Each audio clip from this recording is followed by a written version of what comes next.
Esteemed faculty staff, the Faculty Student Council, and to the students in attendance this morning, it is my pleasure to welcome you to the Law Faculty's Code of Ethics ceremony. This is the first one that we're hosting in person since the pandemic, and I think we ought to count ourselves blessed that we're able to live a new normal post-COVID. My name is Lerato Ditsela, and I'm your MC this morning. Now, we would obviously be remiss to consider my greeting an official welcome, so allow me to call who's been bestowed this morning.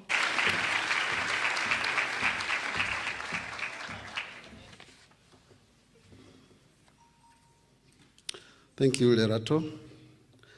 Good morning. Of function, where all new members of staff and new students in the faculty are required to swear a code of ethics. And this is because the Faculty of Law prepares students for what is normally referred to as the noble profession. In other words, the ethical standard expected of law students or lawyers is different from the ethical standards expected of other professionals. In short, it is higher. To conduct themselves ethically and with the highest level of integrity, both in the faculty while they are here and in the profession when they leave the faculty.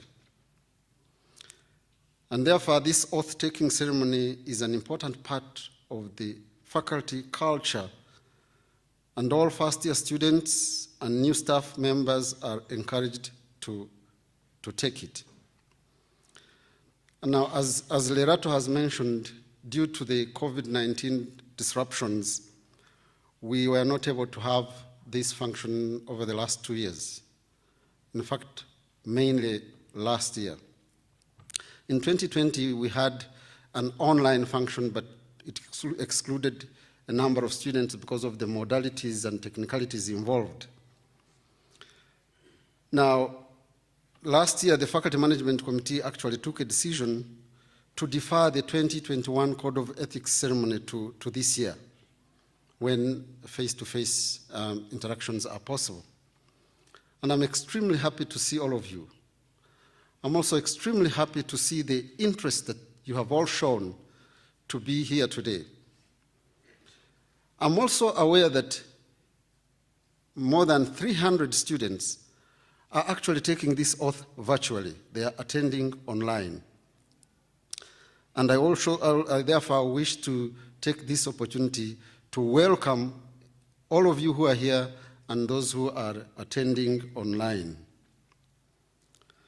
But in welcoming you, I just want to say a few things that I think are important. And the first one is, what is the importance of ethics and ethical behavior? Well, first of all, it is important because it helps us to improve how we live. And by being ethical, we enrich our lives and the lives of those around us.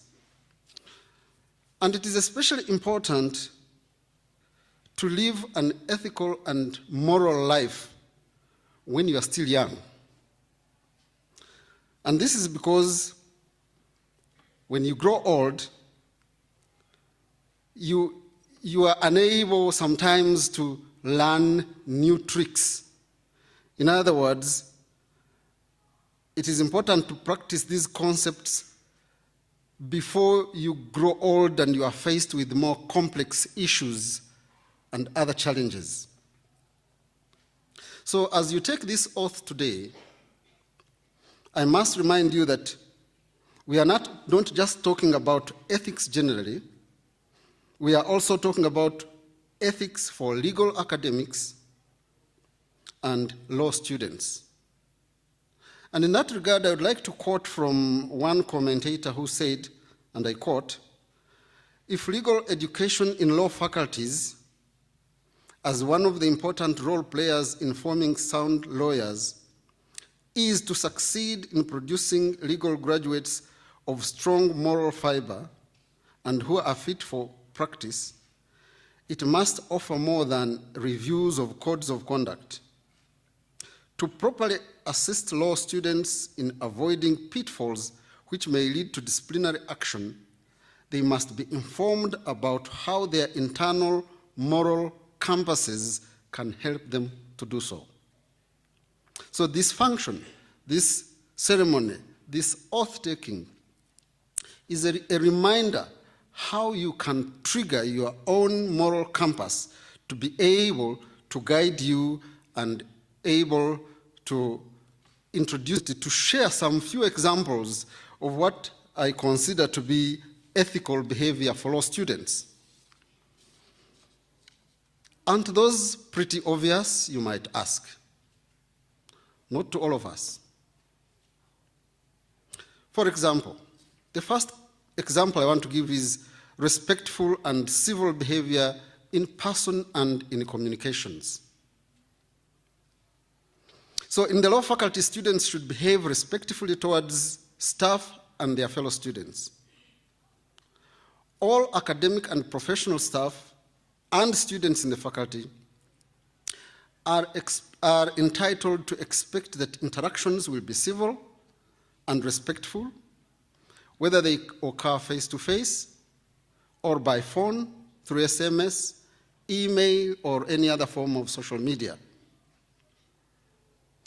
All staff and students must be treated with respect in the use of social media, such as Facebook, Twitter, Instagram, and other fora connected with the law faculty. So I am sure I am not going to be the first one to warn you about the dangers of social media. How you use your WhatsApp, how you use your Instagram, how you use... The dangers of social media are too great, and the consequences of using social media wrongly are too ghastly to contemplate.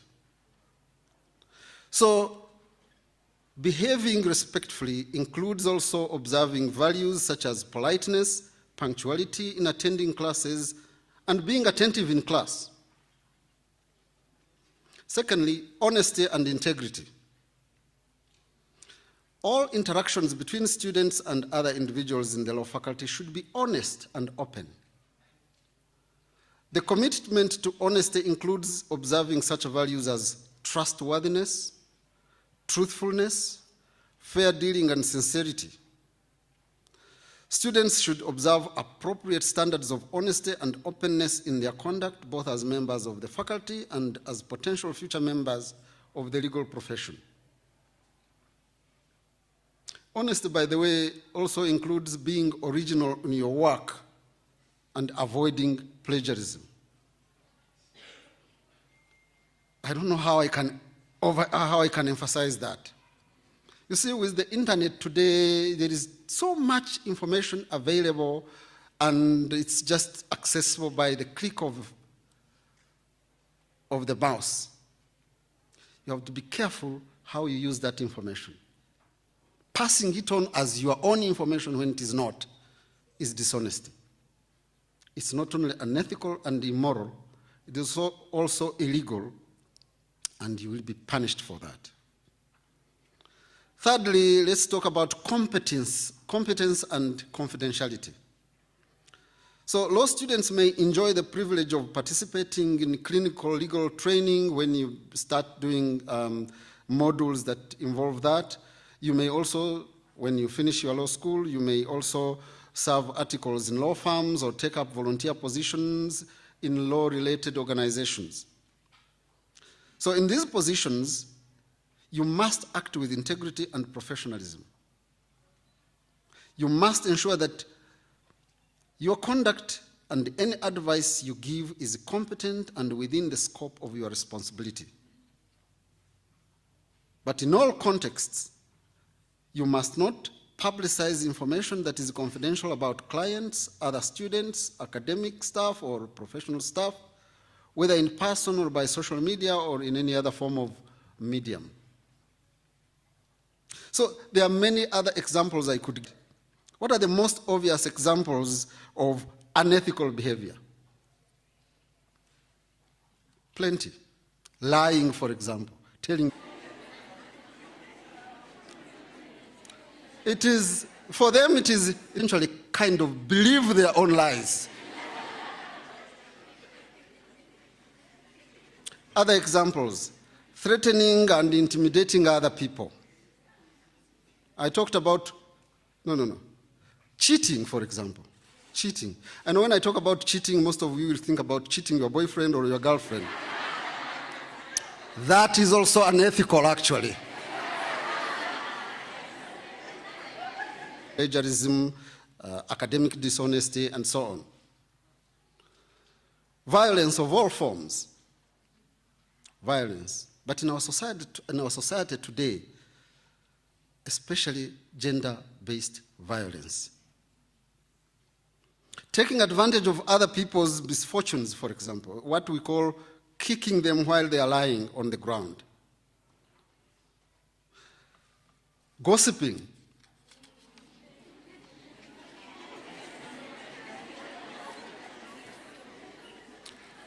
I see some of these are attracting attention and interest. Gossiping is unethical. Sabotage. I could go on and on and on, but I don't have the whole day. What I want to conclude with is asking a question. How do you know as an individual if you are passing the ethics test? In other words, how do you evaluate yourself and say, no, I think I have passed the test, I'm ethical. That's more easily said than done. But as an individual, you can ask yourself what society would look like if everyone conducted themselves like you. Would society be better off or worse off? Because by asking yourself that question, you are really testing the universality of your behavior. One famous scholar of ethics, I think his name was Immanuel Kant, once said that we should only act in ways that we want everyone else in the same situation to act. And that's why I want to conclude my speech by reminding you of what is generally known as the golden rule of ethics. It says, do unto others as you would want others to do unto you. Thank you.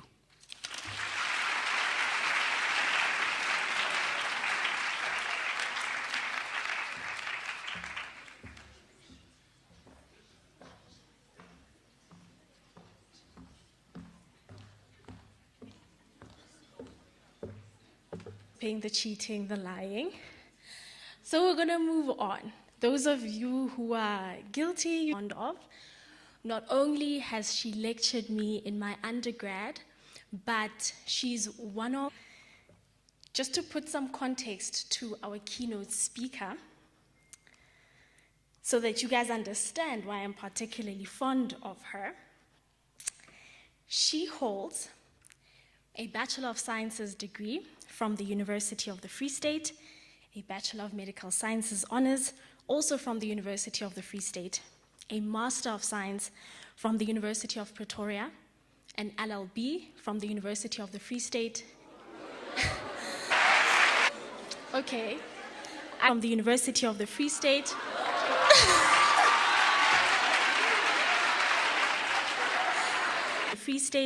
with a thesis titled First Generation Forensic Evidence and Its Influence on Legal Decision-Making, a South African Perspective. Now, in addition to all the scientific and legal know-how, our keynote speaker has been a member of the UFS General Research Ethics Committee. She has been a member of the UFS Senate Research Ethics Committee. She's currently a member of the UFS Biosafety and Environmental Research Ethics Committee, and she's an advocate of the High Court of South Africa.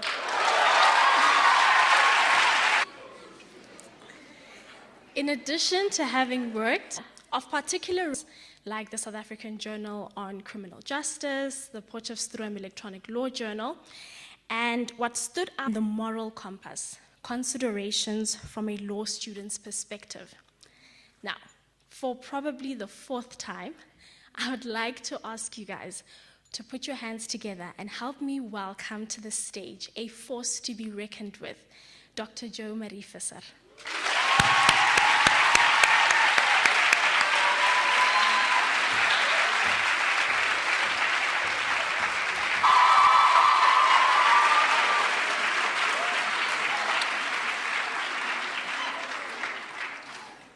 Thank you very much, guys. It doesn't happen often that I cry before I speak, so thank you, Mr. Taylor. You've raised the bar a little bit.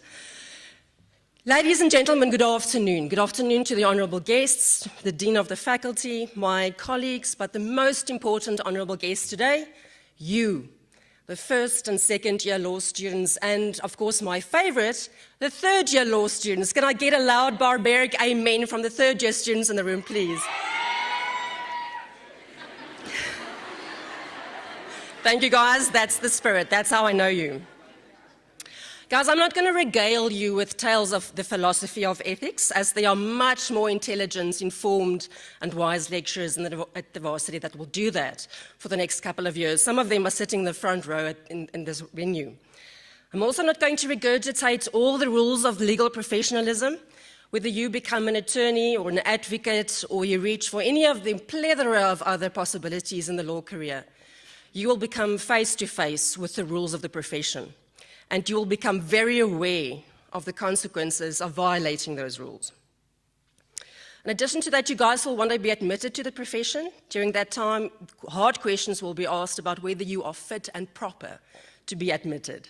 And people much smarter than I will speak to you about honesty and integrity.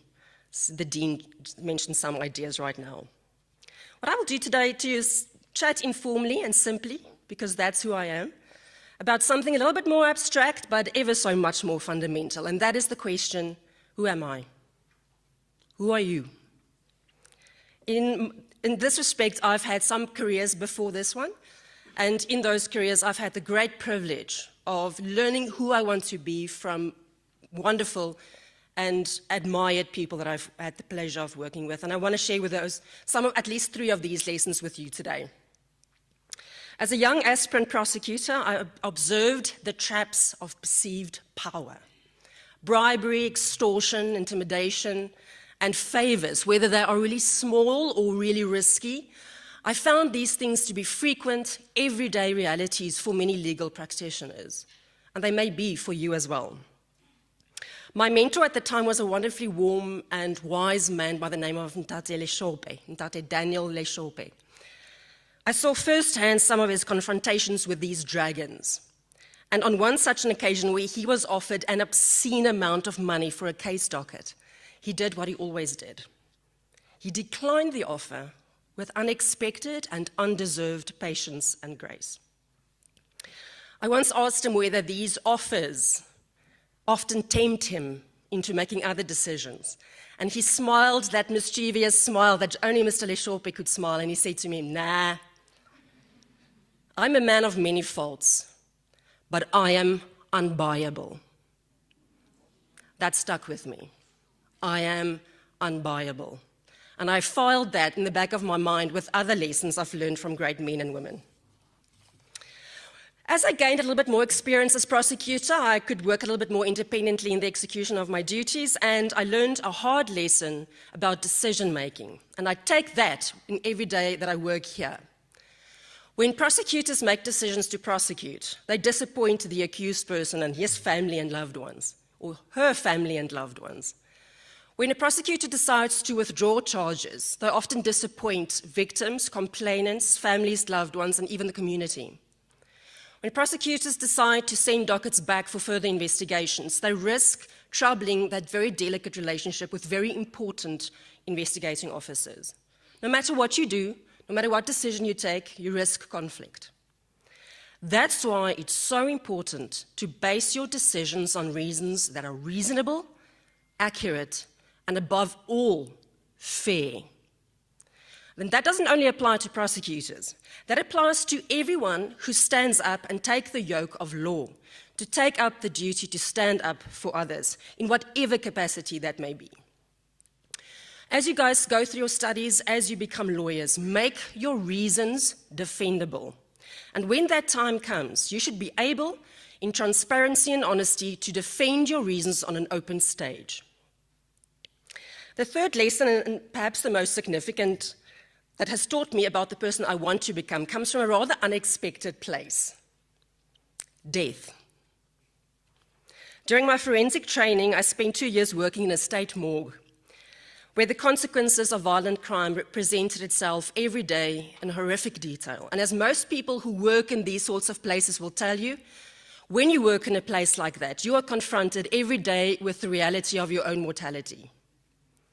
The end comes for us all, no matter what. I'm going to now steal a line from a movie, but it's too priceless, I had to. I bring that lesson to this job. I act knowing that someday this job will end, no matter what, and you should do the same. Act, guys, knowing that someday your job will end and you will be on your feet, proud to look back at a career uplifting those around you, fighting exclusion. Because if you fall to your knees, and I'm going to steal more words from the great Martin Luther King, the arc of history is long, but it bends towards justice. Untitled was a great man, and when his end came, we all reflected on his life that absolutely represented honesty and integrity in all things. Right, so what is all of this to dedicate, and already do, hours and hours of your life? Your decisions will be pulled apart, you will be criticized, you'll be tempted to take the easy road, not the right one. Your moral compass will be tested by difficult persons and difficult environments, and you will reach more than once deep inside yourself to find answers. That I can promise you. My advice to you is this: decide who you are. Decide who you want to be, and decide that now, and do it courageously. Because that, who you are, will inform not only the decisions that you make, but the actions that you put out in difficult times as a lawyer. Daniel Eshope, my Daniel Eshope, knew early on in his life who he was, and that strengthened his resolve against corruption, against temptation.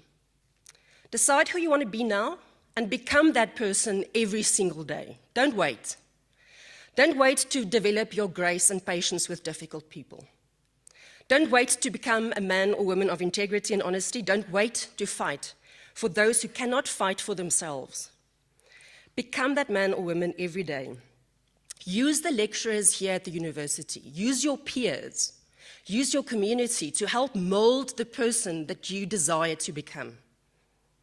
Look to those you admire and steal lessons from them. Be unbuyable. Not just with money, but with favors. Make your decisions defendable at all times and stand by them. Act knowing that someday your job will end. During your studies here, you will already start experiencing challenges and temptations, as I'm sure you already do. An insufficient amount of time and too much work will tempt you into shortcuts. Peer pressure might tempt you into silence when you see injustice. Ask yourself, who am I? Who do I want to be? Let's not make William Shakespeare right. William Shakespeare said in his play, Henry VI, when one character asks, how can we make this country better? The reply was, first of all, let's kill all the lawyers. Let's make that not true. Let's do the opposite. From my very sincere heart to yours, enjoy your years at university as much as you learn from it. From my sincere heart to yours, I hope that you find in your career success, but above all things, I hope you find happiness, and I hope you find fulfillment, and I hope that you stand often face to face with someone who look up at you and say, thank you. Guys, may you never grow tired.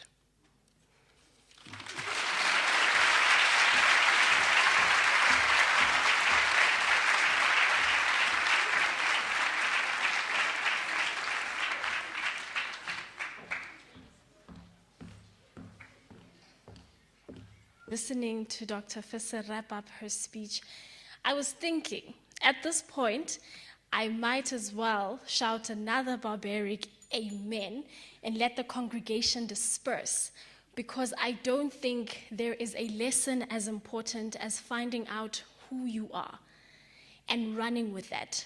And most importantly, believing that whoever you are is exactly what the world has been waiting for. Now, please give me an opportunity to welcome to the stage another personal favorite of mine, who has also lectured me in my undergrad, and she is going to lead the lecturers in their code of ethics. Ms. Bella, please join me on stage.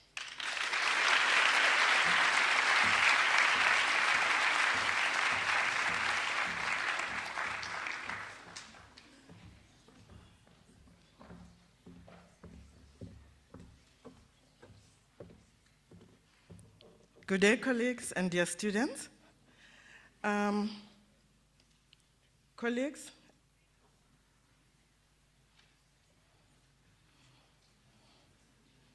just this way, please. Okay, thank you. I'm going to read out the code, and if you agree, you will go, I agree, and we move on. All right. We'll do it simultaneously. Thank you. Lecturer's Code of Ethics. I pledge loyalty to the Constitution of the Republic of South Africa and undertake to respect its laws and to maintain and develop its legal system. I shall observe all the rules of the University of the Free State and the Faculty of Law. I shall maintain high moral and ethical standards. I shall strive towards ensuring that my actions are always in the interest of the public and directed towards improving the good name of the university and the faculty. My use of social media platforms shall not compromise the rights of others to be treated with respect and dignity, and shall not violate the good name of the university and the faculty. I shall uphold the dignity, traditions, and culture of the legal profession. My conduct shall be such that at all times I may be regarded as a person fit and suitable to be admitted as a legal practitioner. As a prospective jurist, I shall display impeccable potential of the university. Now, colleagues, I'm going to present each of you with their copies.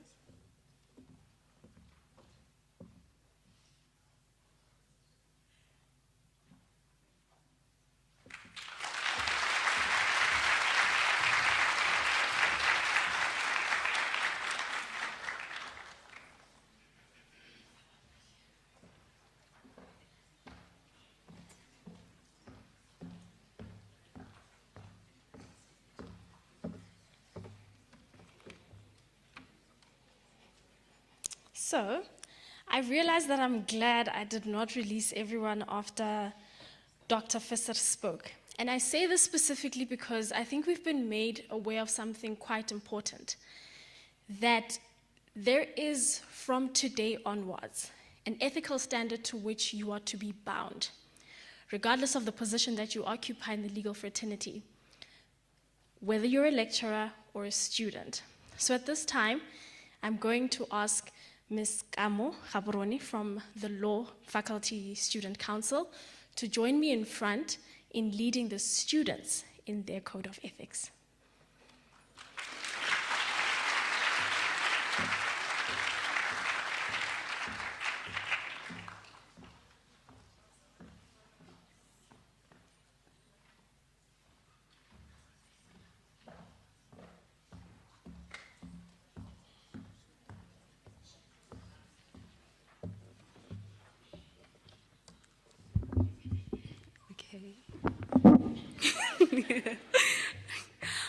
Afternoon to everyone, especially to the esteemed students. Afternoon to the Dean, of course, the Law Faculty Student Council, and all the lecturers and guests that are here. My name is Kamogelo Gaborone, and I stand before you all representing the Law Faculty Student Council. So we will be doing the Code of Ethics. I kindly request that you respond, I agree, once I read the entire Code of Ethics. Okay. I pledge loyalty to the Constitution of the Republic of South Africa and undertake to respect its law and to maintain and develop its legal system. I shall observe all the rules of the University of the Free State and the Faculty of Law. I shall maintain high moral and ethical standards. I shall strive towards ensuring that my use of social media platforms shall not compromise the rights of others to be treated with respect and dignity, and shall not violate the good name of the university. Conduct shall be such that at all times I may be regarded as a person fit and suitable to be admitted as a legal practitioner. As a prospective jurist, to the full. I bind my fly with my commitment to this code. Do you agree? I agree. Thank you very much, and I wish you all the best in your journey as law students. Thank you.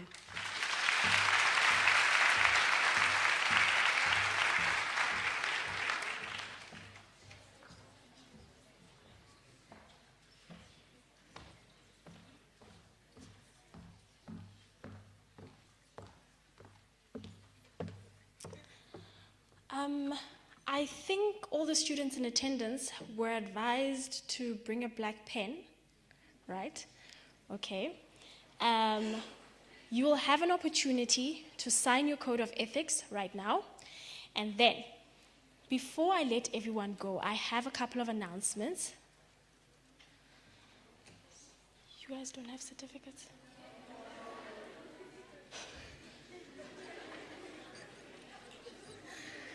Okay, it's fine. You guys are going to get your certificates outside. Just make sure that when you walk out, you have a black pen. But first, those of you guys who have signed your codes of ethics right now, when you leave, you're going to leave those pieces of paper in the foyer. Secondly, this is also directed to the students. Your code of ethics certificates will be available and ready around the end of September. The person to see or speak to is Mr. Thabo Mutshweneng. The last announcement is directed specifically to the staff. Please join us in the staff tea room for refreshments. Now,